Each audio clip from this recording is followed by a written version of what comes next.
బాహ్య ప్రపంచంతో ఎటువంటి సంబంధం లేకుండా దూరంగా విసిరేసినట్టు ఉన్న ప్రాంతమే కొత్తూరు. ఇక్కడ ప్రభుత్వం టిట్కో ఇళ్ల నిర్మించారు. తమ అపార్ట్మెంట్కి దారి మార్గం చూపాలంటూ మంగళవారం టిట్కో వాసులు ఆందోళన చేపట్టారు.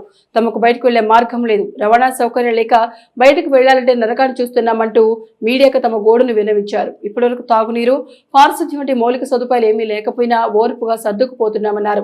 ఈ నేపథ్యంలో కొత్తూరు టిట్కో అపార్ట్మెంట్ల చంద్రం ఉన్న పంట బోధ నీటి ప్రవాహం సరిగ్గా లేక రైతుల పొలాలకు నీరు అందడం లేదని జేసీబీ సహాయంతో బోధకు అడ్డంగా ఉన్న తూరలను తొలగించేయడంతో టిట్కో అపార్ట్మెంట్లకు దారులు మూసుకుపోయాయి.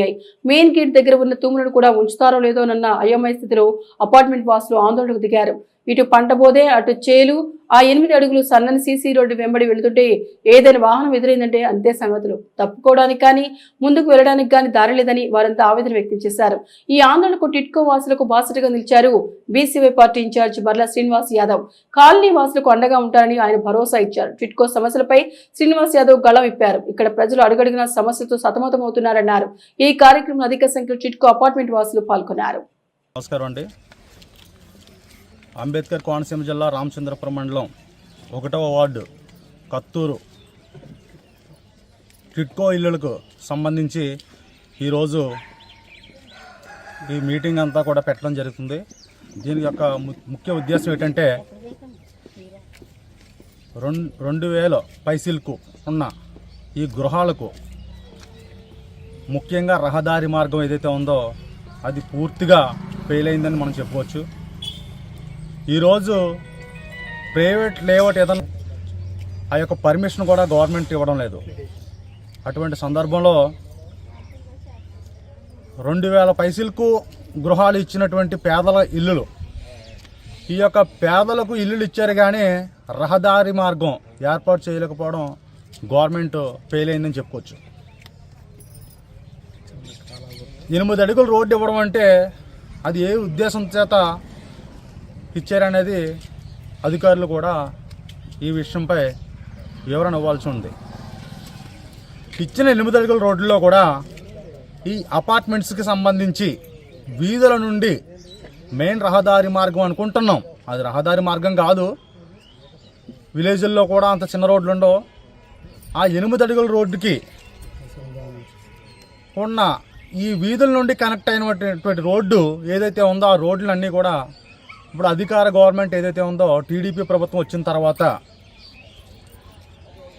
రైతులకు పొలాలకు నీరు వెళ్ళట్లేదని చెప్పేసి ఆ ఒక కారణం చేత గవర్నమెంట్ చేసినటువంటి 3 రోడ్లను జేసీబీలతో తొలగించడం జరిగింది. ఏ అధికారం చేత గవర్నమెంట్ వేసిన రోడ్డును వీళ్ళు తొలగించారు అంటే రాజకీయం నుంచి అండ లేకుండానే తీసారా అనేది కూడా మనం ఆలోచించుకోవాల్సిన విషయం. ఆ ఉన్న 8 అడుగుల రోడ్డు కూడా రోడ్డు మధ్య మార్గంలో విరిగిపోయి ఒక ఆటో వెళ్తే రెండో ఆటో కూడా రాలేని పరిస్థితి ఇక్కడ ఏర్పడింది. ఇక్కడ ముఖ్యంగా 500 పైసలకు పేదలు ఇక్కడ నివాసం ఉంటున్నారు. మౌలిక సదుపాయాలు ఏమీ కూడా వీళ్ళకి లేవు. వాటర్ ట్యాంక్ కూడా మధ్యలో మరి బిల్ అవ్వక ఆగిపోయిందో వీటనేది గవర్నమెంట్ వరకు తెలియాలి ఈ విషయం. వాటర్ ట్యాంకు పూర్తి అవ్వలేదు. ఎవరైనా కూడా అపార్ట్మెంట్లో 4 ఫ్లోర్లు అపార్ట్మెంట్ ఇవ్వడం జరిగింది, లిఫ్ట్ సదుపాయం లేదు, ఆ విషయం అందరికీ తెలిసిందే. కాలినడక మార్గంలో మెట్లపైకి ఎక్కే దారి దగ్గరలోనే ఈ 4 ఫ్లోర్లకు సంబంధించి కరెంటు మీటర్లు ఇవ్వడం జరిగింది. ఆ మీటర్ల దగ్గర స్టాండ్ వేసి ఫిల్ చేయాలి.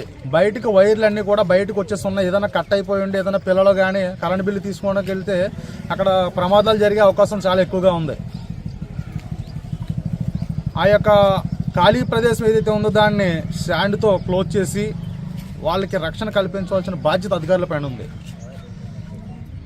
ఆ కార్యక్రమం కూడా అలాగే వదిలేశారు. ఉన్న రోడ్డు మార్గం తీసేశారు.